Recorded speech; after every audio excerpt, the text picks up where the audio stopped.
July 2025 తులారాశి ఫలాలు.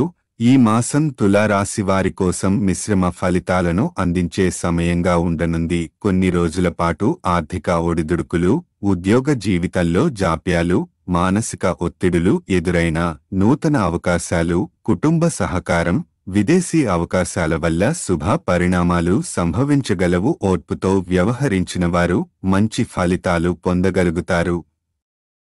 ఆర్థిక పరిస్థితి. ఈ మాసంలో ఆర్థిక ప్రవాహం ఆశించిన స్థాయిలో ఉండదు. కొన్ని అనూహ్య ఖర్చులు, ఇదివరకు తీసుకున్న నిర్ణయాల దుష్ఫలితాలు నష్టాలకు కారణం కావచ్చు. ముఖ్యంగా 2, 3, 8, 13 తేదీలలో ఖర్చులు అధికమవుతాయి. అయితే మాసాంతానికి దగ్గరగా కొన్ని విచిత్ర మార్గాల్లో ఆదాయం అందే అవకాశాలు ఉన్నాయి.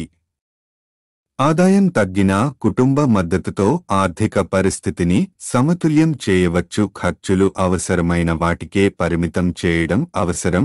ఉద్యోగ వ్యాపార విషయాలు, వృత్తి సంబంధ పనుల్లో తీవ్ర జాప్యం సంభవించవచ్చు. కొంతమంది తులారాశి ఉద్యోగులు గౌరవహాని ఎదుర్కొనవచ్చు. ముఖ్యంగా తొలి 15 రోజులలో ఒత్తిడిగా ఉంటుంది. పై అధికారుల, సహచరుల నుంచి తీసుకునే సలహాలు, సహకారం వల్ల సమస్యలు క్రమంగా తొలగుతాయి.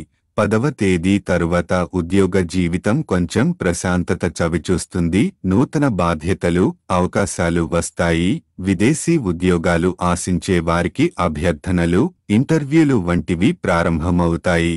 వ్యాపారులకైతే విస్తరణ అవకాశాలు లభించే సూచనలు ఉన్నాయి. కానీ ఆలోచించి పెట్టుబడి పెట్టాలి. విదేశీ కాంట్రాక్టుల విషయంలో మంచిదే. వైవాహిక జీవితం సంబంధాలు. ఈ మాసం వివాహ ప్రయత్నాలు విజయవంతం అయ్యే అవకాశం ఉంది. కొత్త సంబంధాలు ఏర్పడవచ్చు. కుటుంబ పెద్దల సలహాలతో నడిచే సంబంధాలు స్థిరంగా ఉంటాయి. భాతృవర్గంతో కొంత ఒడిదుడుకులు ఎదురైనా అంతిమంగా వారి సహకారంతో సమస్యలు పరిష్కారమవుతాయి. విదేశీ ప్రయాణాలు, కోర్టు వ్యవహారాలు.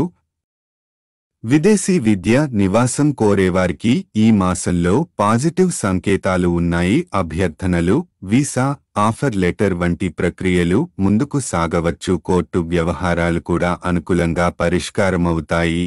రుణాల విషయంలో కూడా తగిన ప్లానింగ్ ఉంటే సమస్యలు తలెత్తకపోవచ్చు. పుణ్యకార్యాలు, శుభకార్యాలు. ఈ మాసం పుణ్యకార్యాలు, శుభకార్యాలు ప్రారంభించేందుకు అనుకూలంగా ఉంటుంది. ఇంట్లో వివాహాలు, స్నేహితుల సమావేశాలు, గృహ ప్రవేశం వంటి శుభ సంఘటనలు జరిగే అవకాశాలున్నాయి. మానసిక ఆనందం పెరుగుతుంది.